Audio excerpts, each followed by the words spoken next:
राम राम राम राम राम राम राम राम ऊपर आए कथा बोल बाबा झटका मार के लेके आओ ऊपर करो ऊपर करो ऊपर करो ऊपर करो ऊपर करो ओंगे कालक्रम ओंगे कालक्रम ओंगे कालक्रम ओंगे कालक्रम ओंगे कालक्रम ओंगे कालक्रम ओंगे कालक्रम ओंगे कालक्रम ओंगे कालक्रम ओंगाम अनुत्र ओंगाम बागेश्वराय बीरबिरम पट सात तारा तारा तारा तारा तारा तारा जय माता जय जय तारा जय बम जय तारा ओंगे कालक्रम ओंगे कालक्रम ओंगे कालक्रम ओंगे कालक्रम ओंगे कालक्रम ओंगे कालक्रम ओंगे कालक्रम ओंगे कालक्रम ओंगे कालक्रम ओंगाम अनुत्र ओंगाम बागेश्वराय बीरबिरम पट सात तारा तारा लेके आओ झटका मार के लेके आओ ऊपर आए क्या তুই ছেলে তো কে মেয়ে কি করে মরেছিস বাবা তুই ভালো ছিলি কি করে মরে গেছিস ছাদ থেকে ঝাঁপ দিয়েছিস কেন বাবা ঝাঁপ দিয়েছিলি কেন কার দুঃখে কোনো প্রেমিকের সঙ্গে কিছু বিয়ে হয়েছিল কার ওপরে প্রেমিকের সঙ্গে না বরের সঙ্গে শাশুড়ির সঙ্গে শাশুড়ি কি করেছিল মারধর করতো শাশুড়ি কোথায় বাড়ি ছিল বাবা তোর কোথায় বাড়ি ছিল বাবা তুই তো ভালো ছিলি কোথায় বাড়ি ছিল বাবা তোর কি পাড়া চকের পাড়ার কোথায় এটা কৃষ্ণনগরে আচ্ছা কোন সালে মরে গেছিলি তুই তুই নিজের ছাদ থেকে ঝাঁপ দিয়েছিলি নাকি তোকে ফেলে দিয়েছিল শাশুড়ি তুই ঝাঁপ দিয়েছিলি দিনের বেলায় না রাতের বেলায় রাতের বেলায় তো কেউ বাঁচাতে যায়নি তোকে তোর বর শাশুড়ি কেন বুঝতে পারিনি ওরা তুই যে ছাদে গেছিস নাকি ওরা চেয়েছিল তুই মরে যা মরে যা তোর ছেলে মেয়ে ছিল বাবা কেউ ছিল না কতদিন বিয়ে হয়েছিল 6 মাস 6 মাস বিয়ে হয়েছিল আর তোর বাপের বাড়ি কোথায় ছিল হাতালপাড়া হাতালপাড়াটা কোথায় রে কৃষ্ণনগরে হাতালপাড়া আছে আচ্ছা হাতালপাড়ায় বাড়ি ছিল তাই এই ছেলেটাকে যে বিয়ে করেছিলি প্রেম করে তাহলে তোর বর ভালো ছিল না কোথায় থাকতো বাইরে তা তুই ফোনে কথা বলতি না বরের সঙ্গে হ্যাঁ ও ফোনও দিত না তোকে শাশুড়ি তা কেন এই বাড়িতে থাকতি যেই বাড়িতে মরে গেলি সেই বাড়িতে থাকতি কেন এদের সঙ্গে কত তো ছেলে ছিল বিয়ে করতে পারিস নি কেন একে খুব ভালোবাসতি তা কি পেলি ভালোবেসে ওর মায়ের পছন্দ ছিল না রাগ ওর মাকে দিয়ে কী হবে তুই তো বিয়ে করেছিলি তোর বরকে ফালতু ছেলেটাও তো ফালতু ছিল তোকে নিয়ে যায়নি কেন তুই বলিস নি আমায় নিয়ে চলো তোমার কাছে কি বলিস নি কেন বলিস নি কেন বাবা মাকে দেখবে বাবা মাকে দেখার জন্য তোকে বিয়ে করেছিল তোর যখন মরে গেলি তোর বর এসেছিল আসেনি বর তা পুলিশ কেস হয়নি তোর কোন থানা থেকে পুলিশ এসেছিল হ্যাঁ তারা কি কোন থানা থেকে কোতোয়ালি থানা থেকে পুলিশ এসেছিল তা কোতোয়ালি থানা থেকে পুলিশ এসেছিল কাউকে অ্যারেস্ট করেনি তো শ্বশুর শাশুড়ি কে কে ছিল ওদের অনেক পয়সা ছিল ওরা চাপা দিয়ে দিয়েছে তা পয়সা ছিল চাপা দিয়ে দিয়েছে তোর বাড়িতে শাশুড়ি আর ছাড়া আর কে ছিল শাশুড়ি শ্বশুর আর আর যা ছিল তো সেটা কি তোর থেকে বড় ছিল যা হ্যাঁ তুই ছোট যা ছিলি আচ্ছা ভুল কিন্তু তোর ছিল এই যে তুই ভালোবেসেছিস ছেলেটা ভালো থাকলে আজকে তোকে ছেড়ে যেত না কাজে আর ও চলে গেছে বলেই আরও মেরে দিল তুই তোর মায়ের বাড়ি থেকে গিয়ে ফোন করতি না কেন তোর বরকে আমাকে কোথাও বাড়ি থেকে বেরোতে দিত না শাশুড়ি এই সেম জিনিস যেটা কৃষ্ণনগর থেকে আরেকটা ফোন করছে এই একই জিনিস প্রেম করা বিয়ে একই জিনিস তো সেই জন্য তুই রাতের বেলায় উঠে ঝাঁপ দিয়ে দিলি সঙ্গে সঙ্গে স্পট মরে গেছিলি না হসপিটালে নিয়ে গেছিল মানে পড়ে গিয়ে মরে গেছিস কততলা ছাদ থেকে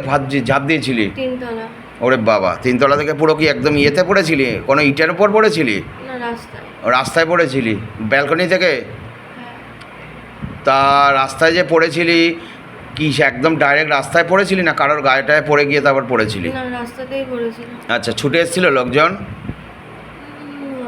কটা বাজে তখন যখন তুই ঝাঁপ দিয়েছিলি 2:30 রাত্রি 2:30 কেউ তো ছিলই না তারপরে যখন সকালবেলা তোর বডি নিয়ে গেছিল হসপিটালে তাও নিয়ে যায়নি তাহলে কি হলো তারপরে ব্যাপারটা কি হলো কোন শ্মশানে পোড়ালো তোকে ও তোকেও নবদ্বীপে পুড়িয়েছিল আর বর কতদিন বাদে এসেছিল বর 4 দিন পর তাহলে তোর বডি দেখতে পাইনি আচ্ছা তো এখন ঘটনা হলো যাই হোক 4 দিন পরে এসেছিল তুই যে মরে গেছিস কোনোদিন বরকে ধরিসনি কেন ভালোবাসতি বলে এই বউটাকে কাছে কি করে এলি স্কুলে যেত তখন এই মেয়েটা বউটা স্কুলে যেত কোন স্কুলে পড়তো রাজবাড়ি স্কুলে পড়তো তখন কোন ক্লাসে পড়তো তখন পড়তো 8-এ। ক্লাস 8-এ পড়তো, তখন কি তুই ওই স্কুলে যাচ্ছিল ধরে নিয়েছিলি?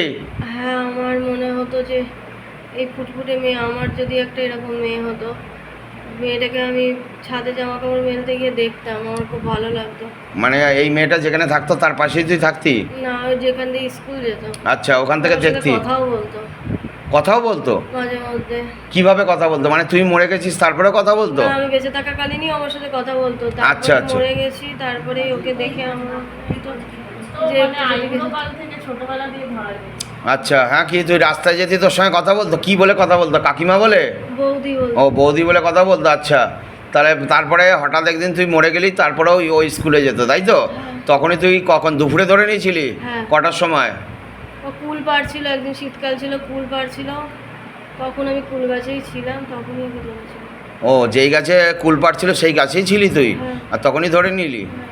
তার মানে তুই এটা মাস করে সরস্বতী পুজোর আগে পরে ধরেছিস, তাই তো? হ্যাঁ। সেই সময় তো গাছে কুলটা হয় বাবা। যাই হোক, তুই এর সঙ্গে থেকেছিস, কি কি কিছু ক্ষতি করেছিস? কি কি না, ক্ষতি করেছিস? কিচ্ছু ক্ষতি করিনি আমি।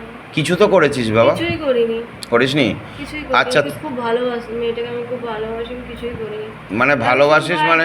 হ্যাঁ, যে আমার যেন এরকম একটা সুন্দরী মেয়ে হয়। তুই এই দেখতে আর- সুন্দর ছিলি যখন জীবিত ছিলি? হ্যাঁ, আমি খুব সুন্দরী ছিলাম। আচ্ছা, তা বরের কাছে তুই শান্তি পেলি না, এমন বাড়িতে বিয়ে করলি। এটাই আমি বলি, দেখে শুনে মেয়েদের বিয়ে করাটা সর্বদা উচিত, ঠিক আছে? ভুলভাল বিয়ে করলে জীবনটা শেষ হয়ে যায়। তোর এই মেয়ে কি প্রেম করে বিয়ে করেছিল? না, হ্যাঁ? না। দেখাশোনা। যাই হোক, তুই মুক্তি চাস তো বাবা? হ্যাঁ, মুক্তি চাই। আমি মেয়েটার কাছ থেকে যেতে পারছি না। কেন যেতে পারছিস না? মেয়েটা খুব ভালো, মেয়েটার মনে খুব মায়া। হুম। আর মেয়েটাকে কষ্ট দেয় তো। কে কষ্ট দেয়? ওর স্বামী। আচ্ছা। হুম। মেয়েটার মনে অনেক যন্ত্রণা, ওর বাবাকে হারিয়ে ও বাবাকে খুব ডাকে, হুম। তাই জন্য আমি ওকে খুব ভালোবাসি বলে যেতে পারি। আচ্ছা, এর স্বামী কিভাবে অত্যাচার করে রে মেয়েটাকে? মারধর করে? শারীরিক না, মারে না। শারীরিকভাবে মানে ওই ভাবে নির্যাতন করে, তাই তো? শারীরিক নির্যাতন খারাপভাবে নির্যাতন করে, তাই তো? শ্বশুর নির্যাতন করেছে। সে তো শ্বশুর জীবিতকালে করেছে, এখনো করছে, মরে গিয়েও আছে হ্যাঁ, শ্বশুর। মরে গিয়ে করে। হুম। আমি অনেক বাধা দেওয়ার চেষ্টা করি। কাকে? আমার শ্বশুরকে? কথা কেউ শোনে না। শ্বশুরকে? না, শ্বশুরকে না, অনেককেই বাধা মানে দিই। আরো যারা আছে তাদেরকে বাধা দেওয়ার চেষ্টা করিস, হ্যাঁ, কিন্তু তুই তো মহিলা প্রেত, তোর কথা তো কেউই শোনে না। আমার কথা কেউ শোনে তুই না। দেখেছিস তোর আগে যারা এসেছিল সব মুক্তি হয়ে গেছে, দেখেছিস? হ্যাঁ, সব মুক্তি হয়ে গেছে। হ্যাঁ, এখান থেকে তোরও মুক্তি হয়ে যাবে, তোর পুনর্জন্ম হয়ে যাবে যা বাবা। পরের জনকে কি নাম ছিল বাবা তোর? আমার নাম মালতী ছিল, মালতী টাইটেল কি ছিল? মালতী গোস্বামী। আচ্ছা, কত বয়স ছিল যখন মরেছিলি তুই? তখন আমার বয়স ছিল 25 বছর। তবে মাত্র বাচ্চা মেয়ে, 25 বছর বয়স, মানে সবে শুরু হয়েছিল, ফুল ফুটেছিল, ফুলতে ফুলতে ঝরে গেছে। যা, আস্তে আস্তে চলে যা বাবা, তোর মুক্তি হয়ে যাবে। বাবা নিতে এসছে, বাবা ভোলেনাথ से निवेदन है, बाबा इनको धीरे से लेके जाओ, शिव लोग भेजो बाबा, मोक्षदान भेजो। যা যা, চলে যা, আস্তে আস্তে চলে যা মালতী। জয় ভোলেনাথ, জয় হর হর মহাদেব, জয় শিব শম্ভু, শিব শম্ভু, জয় মা মনসা মায়ের জয়। শোন, এখান থেকে যারা প্রেতগুলো আসছে না, এই প্রেত সব মুক্তিতে চলে যাচ্ছে, সব শিবলোকে চলে যাচ্ছে, এটা আমি বলে দিলাম। যে জিনিস মানুষ গয়ায় পিণ্ডি দেয় গিয়ে, ঠিক আছে, সেই জিনিস এখান থেকে মুক্তি হয়ে যায়। জয় ভোলেনাথ, হর হর মহাদেব, জয় শিব শম্ভু, শিব শম্ভু।